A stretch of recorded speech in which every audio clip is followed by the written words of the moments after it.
여러분 만나서 반갑습니다. 오늘은 히스기야와 므낫세라는 제목을 가지고 여러분과 말씀을 나누겠습니다.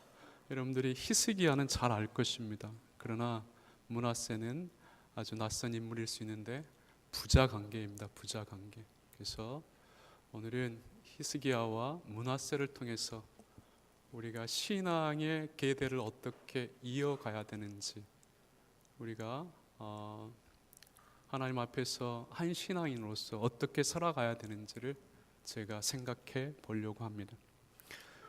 우리가 살아가고 있는 전 사회적 관심은 어떤 삶이 더 가치 있는가라는 것에 대한 보다는 오히려 어떻게 더 편하고 안락하게 살 것인가에 초점이 맞춰져 있습니다.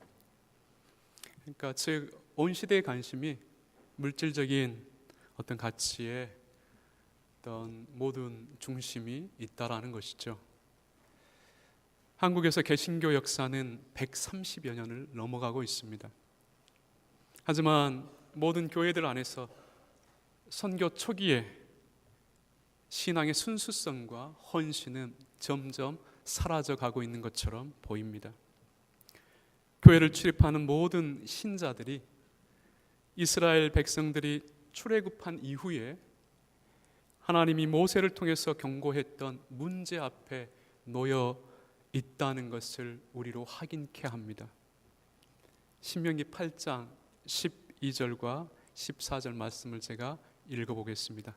내가 먹어서 배부르고 아름다운 집을 짓고 거하게 되며 또 내 우양이 번성하며 내 은금이 증식되며 내 소유가 다 풍부하게 될 때에 두렵건대 내 마음이 교만하여 내 하나님 여호와를 잃어버릴까 하노라. 오늘날 물질적 가치는 하나님 없이도 우리를 평안하게 살 수 있을 것처럼 호도하고 있습니다. 근데 우리도 그 물질적 가치에 모든 마음과 관심을 빼앗기고 사는 것이 현실입니다. 그러나 하나님이 우리 세대와 다음 세대 속에서 잊혀진다면 지금 우리 세대가 누리고 있는 것들, 그리고 다음 세대가 누리게 될 물질적 안락함들은 다 신기루가 될 것입니다. 오늘 히스기야와 므낫세를 통해서 제가 확인하려고 하는 설교의 관심입니다. 우리는 히스기야를 평가할 때 믿음이 좋은 왕이다 이렇게 평가합니다. 그 이유들을 살펴보면 이렇습니다. 첫째가 그는 종교개혁을 했던 왕이기 때문입니다. 여러분들이 집에 가셔서 열왕기하 18장부터 계속 읽어보시면 제가 말하는 의미가 무엇인지를 이해할 것입니다. 열왕기하 18장 1절과 12절에 그 개혁의 성격이 잘 나와 있습니다. 그리고 두 번째, 기도를 통해서 아수르 군대 18만 5천 명을 하룻밤에 물리친 업적을 가지고 있기 때문입니다. 열왕기하 19장 35절에 이렇게 기록되어 있습니다. 우리 같이 한번 볼까요? 열왕기하입니다.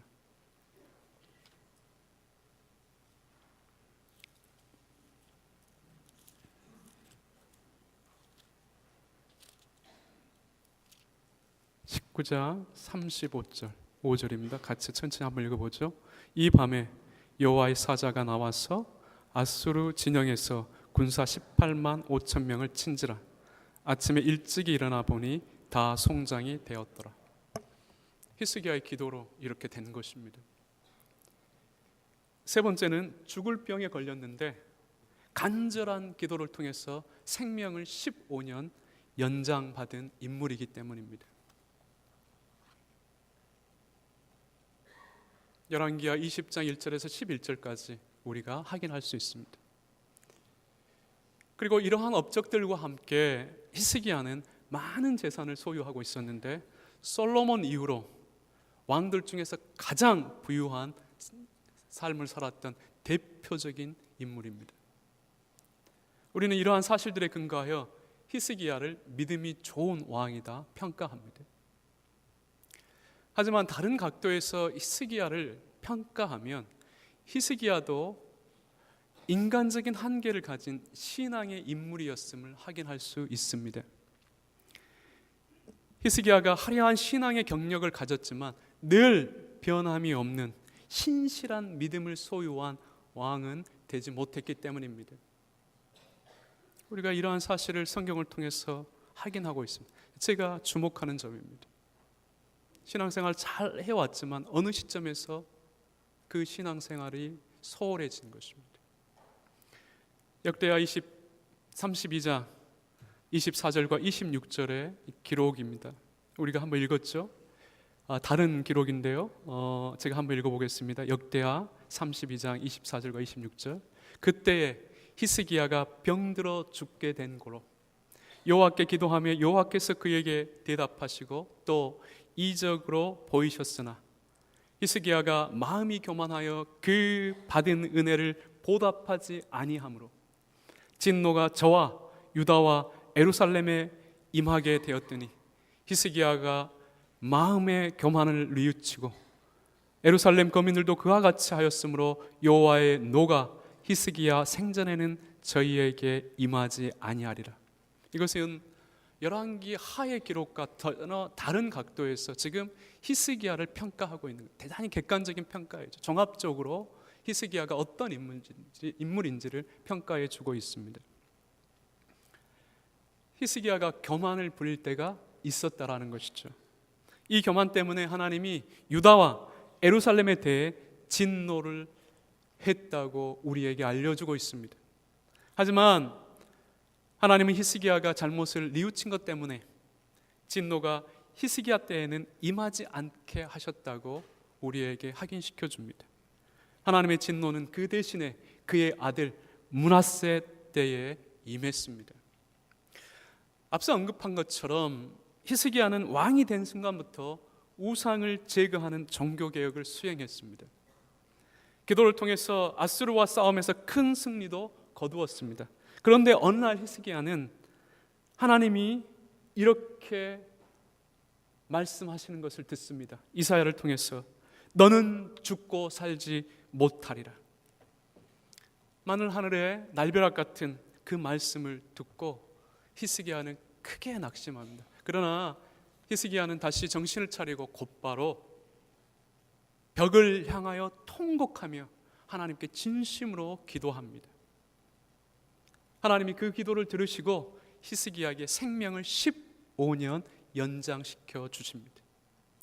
그리고 역대하 32장 27절과 30절 기록을 보면 하나님이 히스기야에게 많은 재산도 허락하셨다는 것을 우리가 확인할 수 있습니다.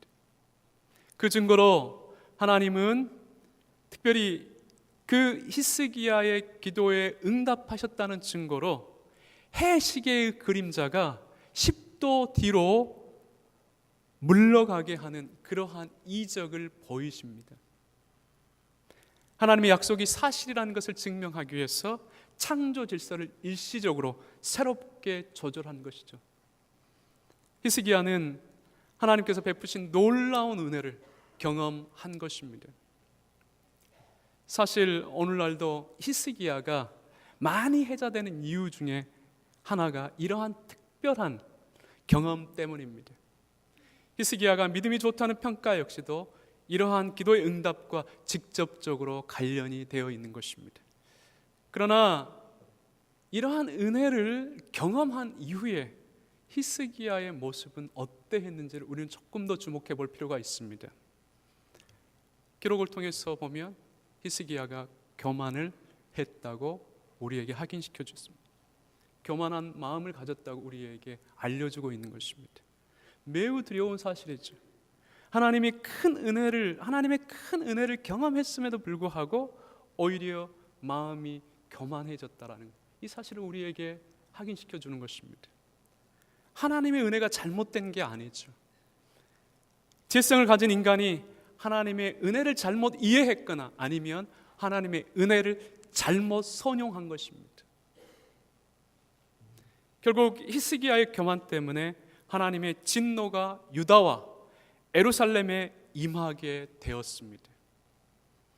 히스기야가 뉘쳐서 당대에는 하나님의 진노가 임하지 않았지만 그 애언된 심판의 내용은 자기 아들 므낫세에게서 실제적으로 이루어졌습니다.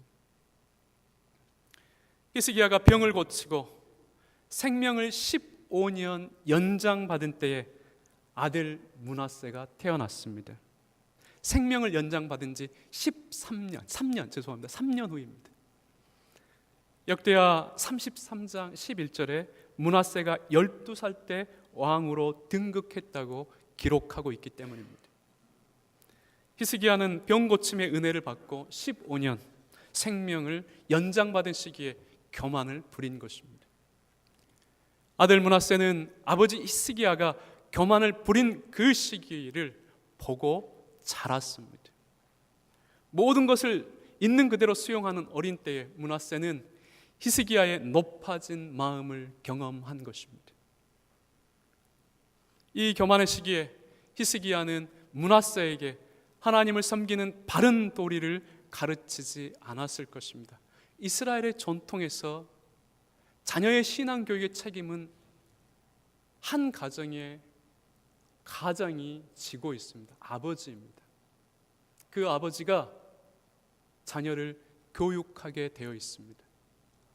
근데 좀 더 구체적인 이해를 위해서 우리가 신명기 6장을 한번 보겠습니다. 신앙 교육이 어떻게 이루어져야 되는지에 대해서 신명기 6장 20절에서 25절을 우리가 천천히 한번 읽어보도록 하겠습니다. 신명기 6장입니다. 신명기 6장 20절에서 25절.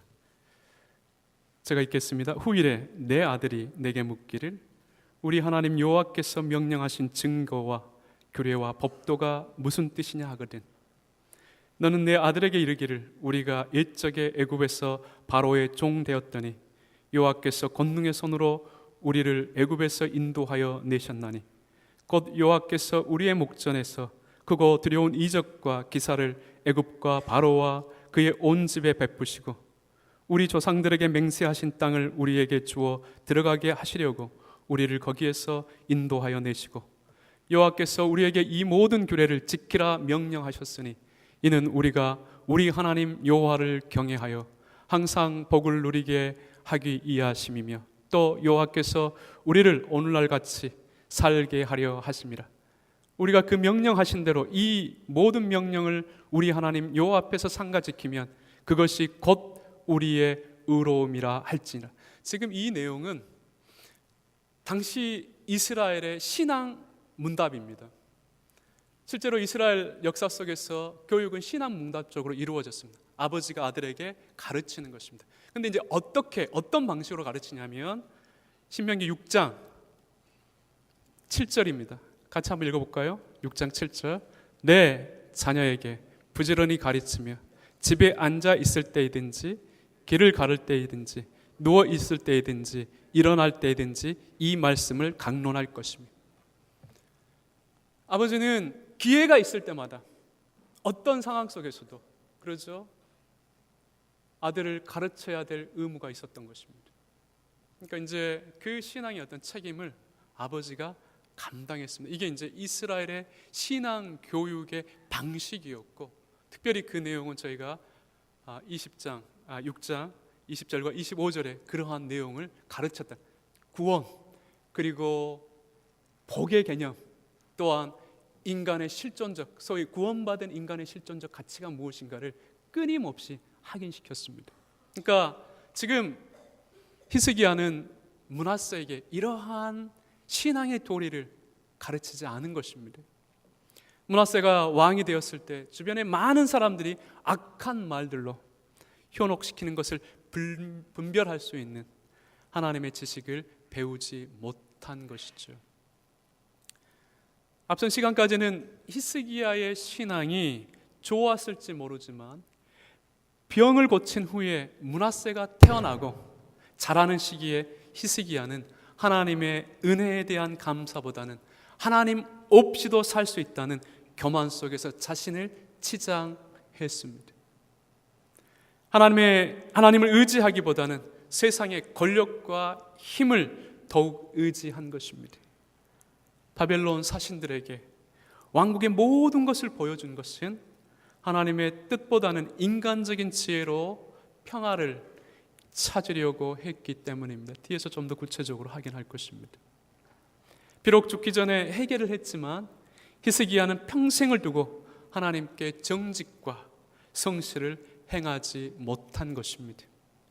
다른 왕들과 달리 종교개혁을 시도하고 열심히 기도해서 인간이 상상할 수 없는 전쟁의 승리를 경험한 히스기야로서는 그 자신이 병들었을 때 기도해서 하나님의 응답을 받는 것을 당연한 것으로 생각했을 수 있습니다. 이제까지 신앙적 경험들로 볼 때 하나님의 응답이 그에게 당연히 주어져야 한다고 생각했다라는 것입니다. 즉 앞서 경험했던 많은 신앙의 업적들이 그럼에도 불구하고 자신을 치장하는 올무로 작용했을 수 있는 것이죠.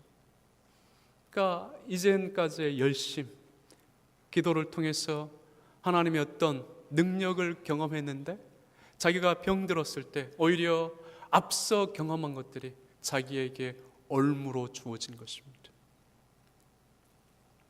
이 때문에 히스기야는 하나님께 감사하지 않은 것입니다. 히스기야는 자신의 능력과 열심 때문에 하나님이 응답하신 것으로 착각한 것입니다. 우리가 100번 기도의 응답을 받아도 그것은 우리의 열심이 아닙니다. 우리의 능력도 아닙니다. 하나님의 은혜입니다. 근데 이 사실을 히스기야가 놓친 것입니다. 하나님을 진심으로 경외하지 않은 것이죠. 모든 것이 하나님의 은혜로 주어졌다는 사실을 순간 망각해 버린 것입니다. 히스기야의 인생의 말년 때 아버지의 신앙적 교만을 보고 어린 시절을 보냈던 므낫세는 어떤 왕으로 성장했을까요? 므낫세는 등극한 순간부터 아버지 히스기야가 개혁한 이방 신들을 다시 불러들였습니다. 많은 악을 행하며 하나님의 진노를 격발시켰습니다. 그의 악행은 이전에 이스라엘이 멸한 열왕들보다 심하였다고 기록하고 있습니다. 그리고 므낫세는 무지한 사람들의 피도 많이 흘리게 한 폭군이었습니다. 더욱이 남유다의 멸망은 이러한 므낫세의 죄악으로 인한 결과였다고 선언하고 있습니다. 열왕기하 24장 2절과 4절 우리가 읽었습니다. 제가 한번 다시 읽어보죠. 여호와께서 그의 종 선지자들을 통하여 하신 말씀과 같이 갈대아의 부대와 아람의 부대와 모압의 부대와 암몬 자손의 부대를 여호와김에게로 보내 유다를 쳐 멸하려 하시니 그 일이 유다에 임함은 곧 여호와의 말씀대로 그들을 자기 앞에서 물리치고자 하심이니 이는 므낫세의 지은 모든 죄 때문이며 또 그가 무지한 자의 피를 흘려 그의 피가 예루살렘에 가득하게 하였음이라. 여호와께서 사하시기를 즐겨하지 아니하시니라. 그렇죠. 남유다와 예루살렘이 멸망하게 한 그 동기를 누가 부여했다고요? 이 므낫세가 부여했다라는 것입니다. 결국 이 므낫세의 죄 때문에 남유다와 예루살렘이 멸망하게 된 것입니다. 결과적으로 볼 때 히스기야의 일시적인 교만이 유다와 예루살렘의 멸망을 초래한 므낫세의 비극을 잊게 한 것처럼 보이는 것입니다.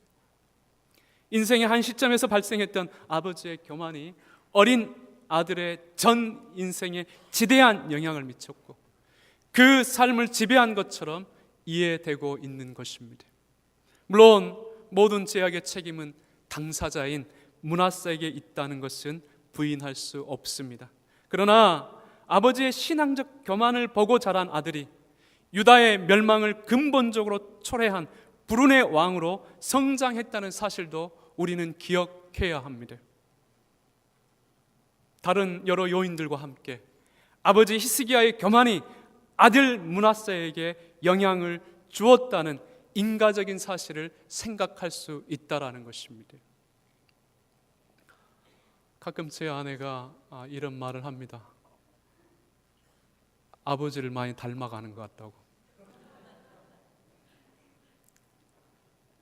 저는 이제 고등학교 때까지 아마 사춘기를 겪으면서 아버지에 대한 원망이 있었던 것 같습니다. 저희 아버지는 너무 엄했습니다. 근데 이제 그 이유를 잘 이해하지 못했던 거죠. 그리고 이제 제가 신학을 하고 또 군대를 갔다 와서 아버지가 좋은 사람이고 대단히 윤리적으로 바른 사람이구나라는 것을 깨닫게 됐어요. 그래서 이제 아버지에 대한 오해가 풀렸습니다. 근데 이제 고등학교까지만 해도 저는 아버지가 제 인생을 망친다고 생각했습니다. 그래서 어떻게 하면 아버지로부터 좀 도망갈까? 어떻게 하면 아버지로부터 떨어질까? 어떻게 하면 그 아버지의 그 모습을 닮아가지 않을까? 이런 생각을 많이 했던 적이 있습니다. 그렇죠? 지금 히스기야와 므낫세의 어떤 관계도 이러한 어떤 성격이 있다라는 것입니다. 그러니까 지금 므낫세는 자기가 성찰할 수 있는 그런 시기가 성찰하기 이전에 이미 왕이 돼버린 것입니다. 자기를 살피고 또 아버지를 깊이 이해하기 이전에 벌써 왕이 돼버린 것이죠. 하나님은 이러한 방식으로 히스기야의 교만 때문에 경고하신 유다와 예루살렘에 대한 역사 심판을 므낫세의 통치 때 이행하셨습니다. 이렇게 볼 때 앞선 시간 속에서 히스기야가 소유했던 화려한 신앙의 경력이 어느 한때로 끝났다는 것은 좋은 신앙이 아님을 우리에게 알려준다라는 것입니다. 하나님께서 허락하신 신앙을 평생을 통해 잘 가꾸어 가는 것이 중요합니다.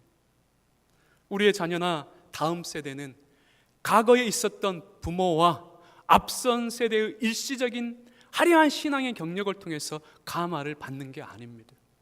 오히려 부모와 앞선 세대가 어떤 상황이나 어떤 환경 속에서도 큰 변함 없이 신실하게 하나님 앞에서 성숙하게 살아가는 모습을 보면서 감화를 받는 것입니다. 그러면서 변화되는 것입니다. 이렇게 살아갈 때 하나님의 큰 일을 우리가 경험할 것입니다. 우리가 가끔 어떤 성도들과 대화를 해보면 나도 청년 때는, 젊었을 때는 아주 열심히 신앙생활을 했다, 이런 이야기를 듣습니다. 그런데 그러한 신앙이 그렇게 좋지 않다라는 것입니다. 사실은 믿을 수가 없는 것입니다. 좋은 신앙은 변함이 없는 것입니다. 우리는 신앙생활을 40년, 50년 합니다. 어렸을 때 모태에서 태어나면 거의 80년, 100년을 신앙생활해야 됩니다. 그러할 때 우리의 관심은 어떻게 그 신앙이 크게 변함없이 요동하지 않고 안정되게, 그렇죠, 하나님 앞에 신실하게 살도록 할 것인가에 초점이 맞춰져 있어야 됩니다. 그러니까 저는 개인적으로 교회가 너무 열심을 강조하는 것, 젊었을 때 너무 많은 일을 시키는 것 저는 반대합니다. 오히려 어렸을 때와 청년의 때는 잘 듣도록 해야 됩니다. 잘 배우도록 해야 됩니다. 최상의 진리를 배우고 가꾸는 시기여야 됩니다. 일은 누가 해야 되냐면 이제 그 시기를 지난 어른들이 하셔야 됩니다. 이게 좋은 교회의 모습입니다. 젊었을 때 너무 일을 많이 하면, 청년 때 너무 많은 일을 하면 신앙의 정립이 이루어지지 않습니다. 더욱이 신앙 교육이 가정에서 철저하게 이루어진다고 하면 모르겠지만 한국 교인들의 현실은 그렇지도 못합니다. 그러니까 교회에서 우리 어린 아이들과 젊은 세대들에게 바른 신앙을 갖추기 위해서 최선을 다해야 되고, 모든 굳은 일과 어려운 일과 교회 잡다한 일들은 다 성인들이 하셔야 됩니다. 이게 좋은 교회입니다. 별로 동의는 안 되시는가 보세요. 네. 강변교회는 지금 변화의 시기에 와 있습니다. 그렇죠. 근데 앞선 세대가 보여줘야 할 신앙의 태도입니다. 어린 목사님이 와도 우리 어른 세대가 모범을 보이셔야 됩니다. 인내하셔야 됩니다. 그리고 정말 좋은 설교를 듣고 싶으면 좋은 설교를 준비할 수 있도록 시간을 낼 수 있도록 해야 됩니다. 너무 많은 일, 잡다한 일, 그런 것들은 성도님들 하시고, 그렇죠. 정말 말씀과 기도에 전무할 수 있도록 그런 비례를 해야 할 것입니다. 히스기야는 므낫세 앞에서 이러한 신앙적 삶에 대해 실패한 것입니다. 우리가 진정으로 동시대를 함께 살아가는 사람들이나 자녀 세대를 생각한다고 하면 우리는 죽는 그 순간까지도 하나님 앞에서 신실해야 합니다. 이러한 신앙의 자세를 위해서 우리는 고민하고 우리 스스로 성찰하며 또 기도해야 할 것입니다. 어떤 시대적 현실과 상황 속에서도 하나님을 더욱 가까이 하며 살도록 이끄는 것이 우리가 다음 세대에게 해줄 수 있는 인생의 가장 큰 유산임을 잊지 않아야 합니다. 삶이 힘들 때는 우리도 열심히 하나님을 찾고 우리 자녀들에게도 열심히 찾게 했는데 삶의 현실이 좋아지니까 우리도 하나님을 잊어가고 우리 자녀들에게도 돈과 재능으로 인생을 살아가게 가르치고 있습니다. 이건 비극이죠. 좋은 신앙의 모습이 아닙니다. 우리는 앞서 확인한 신명기 8장 12절과 14절에 평안하고 풍요롭게 살게 되어서 하나님을 잊는 어리석은 인생을 살지 않아야 하고 우리 자녀들에게도 이러한 인생을 살도록 해서는 안 된다는 것입니다. 히스기야만 므낫세를 키울 수 있는 것이 아닙니다.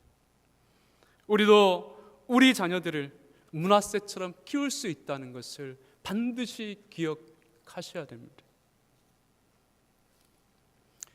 특별히 열왕기하 20장 12절과 13절을 통해서 볼 때 히스기야의 교만은 자기가 가진 것에 대한 자랑에서부터 시작되었음을 알 수 있습니다.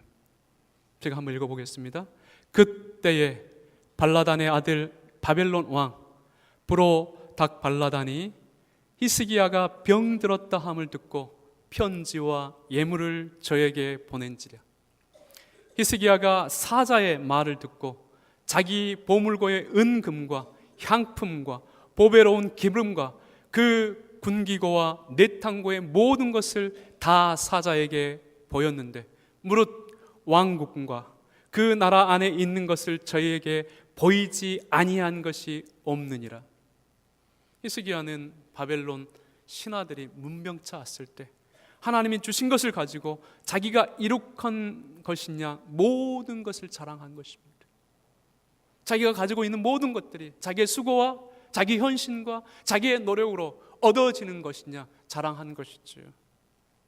하나님이 모든 것을 주셨다는 그런 사실을 망각한 것입니다. 더욱이 역대하 32장 31절에 근거하여 볼 때 바벨론 사람들이 히스기야에게 와서 이룩한 업적을 물은 것은 그의 마음이 어떠한가를 알고자 하신 하나님의 시험이기도 했습니다.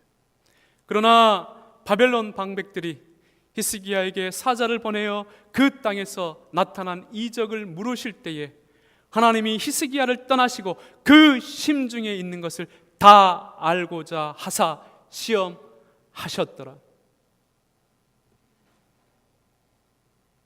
하나님이 시험하시기 위해서 그렇죠. 그 바벨론 신하들을 보냈다라는 것입니다. 가도록 했다라는 것입니다.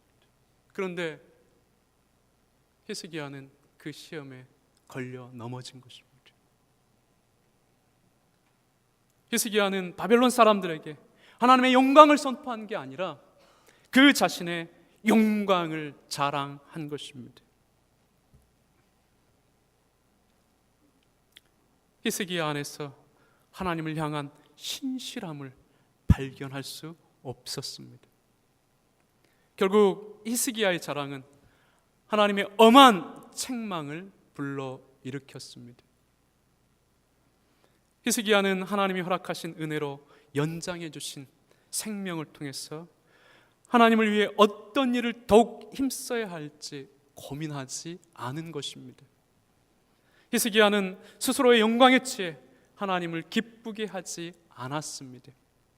하나님이 그 마음을 시험해 봐야 할 정도로 마음이 높아져 버린 것입니다. 어린 므낫세는 이러한 아버지를 보면서 하나님을 향한 참된 경건의 중요성을 잃어버린 것입니다. 어린 므낫세는 아버지로부터 왜 하나님을 경외하며 살아야 하는가를 보지도 배우지도 못하며 자란 것입니다. 어떤 일과 사건에 따라서 흔들리는 아버지의 신앙을 보고 성장한 것입니다. 종교적으로는 열심인 것 같은데 마음으로는 시시때때 하나님과 멀어져가는 신앙을 보고 자란 것입니다. 특별히 이때 하나님을 두려워하지 않고도 잘 사는 아버지를 본 것이죠. 하나님을 찾지 않고도 아무런 문제 없이 평안하게 사는 아버지를 본 것입니다. 당시 가장 힘센 나라였던 바벨론을 의존하면서 그곳 왕이 보낸 사절단에게 왕국의 보물을 자랑하며 세속적인 가치를 더 우선시하는 아버지 히스기야를 보면서 어린 므낫세는 하나님에 대한 경외를 잃어버린 것입니다. 비록 회개를 통해서 하나님의 진노가 히스기야가 살았던 시대에는 발생하지 않았을지라도 이러한 아버지의 신앙적 교만 안에서 아들 므낫세는 하나님에 대해 잘못된 지식을 가진 인물로 양육된 것입니다. 유다와 예루살렘을 직접적인 멸망으로 치닫게 한 므낫세를 고려한다고 하면 오히려 히스기야는 하나님이 너는 죽고 못 살리라 했을 때 겸손히 그 명령을 받는 것이 좋을 뻔했습니다. 아들 므낫세라는 결과를 놓게 볼 때 간절히 기도해서 생명을 15년 연장받은 것이 유다와 예루살렘의 비극과 수치만 준 것처럼 보이기 때문입니다. 사실은 우리는 여기에서 하나 기억해야 할 게 있습니다. 기도의 위험성입니다. 기도 만능주의. 이건 대단히 위험합니다. 열심히 우리가 기도해야 됩니다. 간절히 기도해야 됩니다. 그러나 우리의 욕망과 욕심을 채우는 그러한 기도는 결국 잘못된 결과를 초래할 수 있다는 것도 기억하셔야 된다라는 거예요. 지금 한국에서의 어떤 기도 만능주의, 기도하면 모든 것들이 해결될 것이다라는 그런 것들은 한편의 기도를 열심히 강조하는 측면에서는 맞지만, 그러나 그 기도가 무엇이며 우리가 기도를 어떻게 해야 되는가와 관련해서는 잘못된 이해를 가지고 있는 것입니다. 지금 히스기야의 기도는 우리에게 그러한 면을 보여주고 있는 것입니다. 히스기야의 사건을 통해 본다면 성도가 죽을 병에 걸렸을 때 기도에서 낫는 것만이 신앙은 아닐 것입니다. 처연히 죽는 것도 신앙임을 알게 합니다. 세상에서 처연히 죽을 수 있는 자들은 성도밖에 없습니다. 세상 사람들은 죽음 이후에 소망이 없기 때문에 이 세상에서 오래 살고자 불로장생약도 찾고 이 병원 저 병원 기웃거리면서 살아있는 1초의 순간까지도 낫기를 위해서 모든 시간과 돈을 낭비하며 살아갑니다. 예습니다. 그러나 성도들은 천국의 소망을 가진 자들입니다. 그렇기 때문에 그들과는 전혀 다른 생애 태도를 가져야 된다는 것입니다. 이게 거룩입니다. 이게 구별입니다.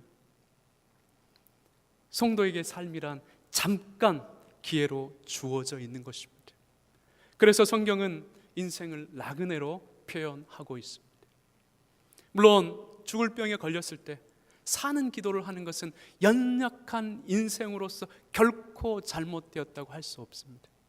하지만 얼마 남지 않는 시간을 가장 가치 있게 사용하는 것이 무엇인가를 생각하는 것도 성도에게만 허락된 몫임을 잊지 않아야 합니다. 그리고 우리 역시도 하나님께서 허락하신 은혜를 통해서 인생이 잘 되어갈 때 자칫 실수할 수 있습니다.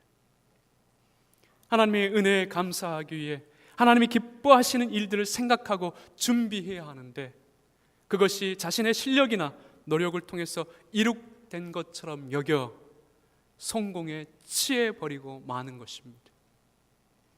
우리의 힘으로 모든 것을 이룩한 것이냐 가시하는 것입니다.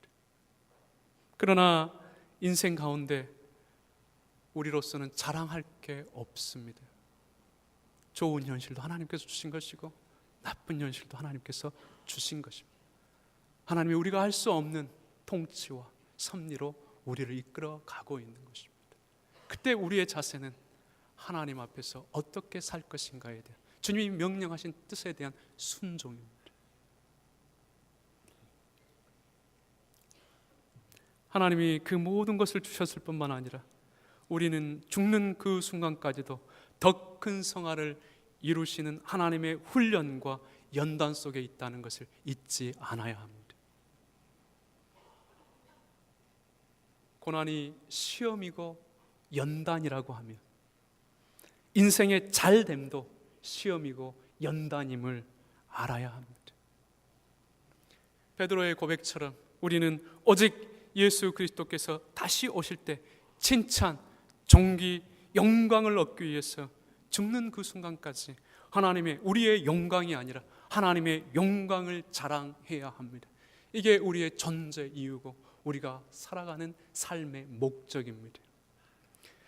히스기야는 개인적으로 모든 사람들이 인정한 것처럼 훌륭한 신앙의 인물로 평가될 수 있을 것입니다. 표면적으로 보면, 여러 가지 신앙 경력으로 보면 그는 훌륭한 신앙의 인물입니다. 하지만 인생의 전 과정 속에서 살필 때 히스기야에 대한 평가는 달라질 수 있다는 것입니다. 즉 인생의 말년에 보여진 신앙적 교만과 아들 므낫세와 관련해서 히스기야를 평가할 때 그 신앙이 매우 성숙했다고 볼 수 없다라는 것입니다. 우리가 늘 겸손해야 되고 우리가 죽는 날까지 하나님 앞에 신실히 살아가야 될 그러한 이유이기도 합니다. 물론 우리 역시도 히스기야와 같은 신앙생활을 할 수 있을 것입니다. 앞선 신앙의 경력을 통해서 볼 때는 훌륭한 신앙인이라고 말할 수 있는데 전생의 과정을 통해 볼 때는 전혀 다른 평가가 내려질 수 있다라는 것이죠. 이 때문에 성숙한 신앙은 끝까지 하나님을 향한 신실함을 놓지 않아야 합니다.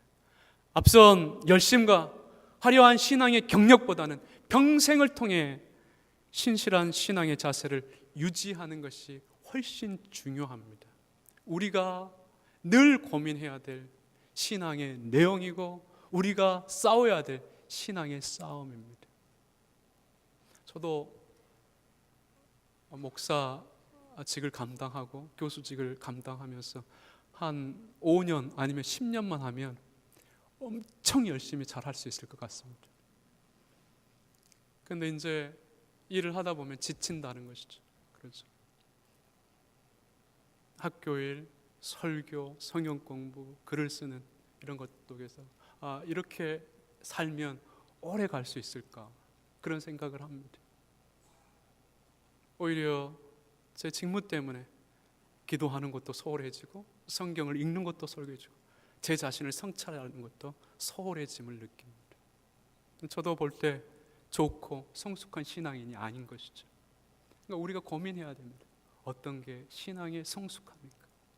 하나님 앞에 우리가 끝까지 어떻게 살아야 될 것인가를 고민하며 우리는 가야 합니다. 그리고 그 유산을 자녀들에게 보여줘야 됩니다. 다음 세대에게 보여줘야 하는 것입니다.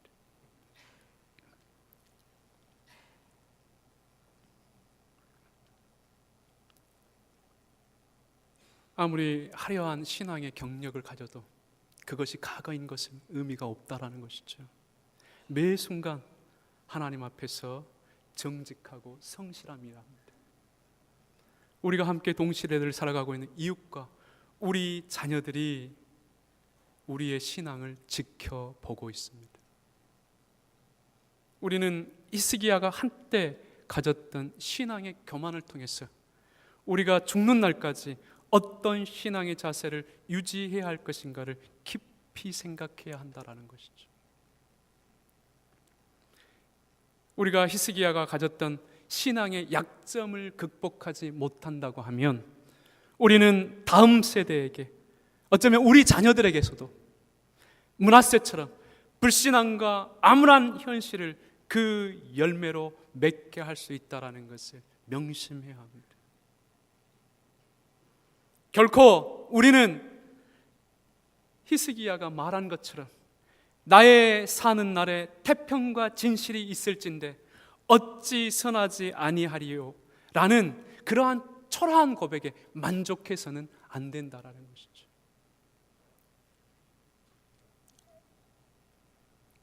이 히스기야와 므낫세의 이런 관계, 삶을 통해서 우리 자신과 또 우리 교회,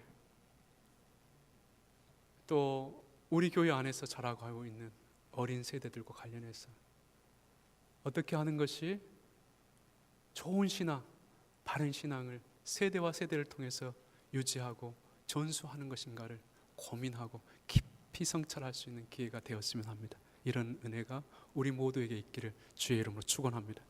기도하겠습니다. 아버지 하나님, 히스기야와 므낫세를 통해서